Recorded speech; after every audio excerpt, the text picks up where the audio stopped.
അദ്ദേഹം ഇൻ്റർനാഷണൽ സിറ്റിസനാണ്, വിശ്വപൗരനാണ്. അദ്ദേഹത്തിൻ്റെ പാണ്ഡിത്യം സമാനതകളില്ലാത്തതാണ്. പക്ഷേ കേരള രാഷ്ട്രീയം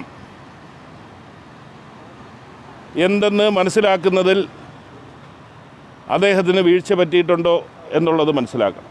അദ്ദേഹം തിരിച്ചറിയേണ്ടതാണ്, ആലോചിക്കേണ്ടതാണ്. കാരണം എല്ലാ പുരോഗമനപരമായിട്ടുള്ള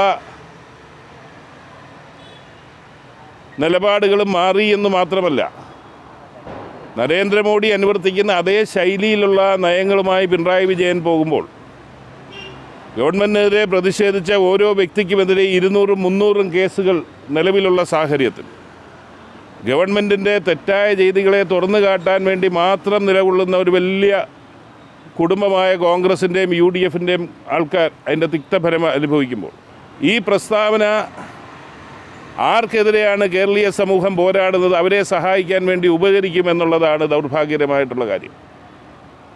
അത് ഒരു കാര്യം ഞങ്ങൾക്ക് തീരുമാനമെടുക്കാനൊന്നുമില്ല. ഞങ്ങൾ ഈ പോരാട്ടവുമായി RSP പോലെ രാഷ്ട്രീയ പ്രസ്ഥാനം ഈ ഇടതുപക്ഷ വ്യതിയാനത്തിനെതിരെ ശക്തമായി മുന്നോട്ട് തന്നെ പോകും. ഞങ്ങൾ മറ്റ് മാർഗങ്ങൾ തേടി പോകുന്നവരല്ല.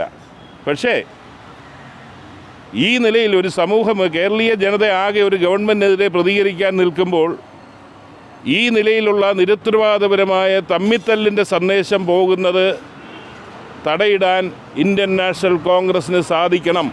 ഏറ്റവും പുതിയ വാർത്തകളും വിശേഷങ്ങളും വിരൽ തുമ്പിലറിയാൻ Zee മലയാളം ന്യൂസ് എല്ലാ ഡിജിറ്റൽ പ്ലാറ്റ്ഫോമുകളിലും ലഭ്യം.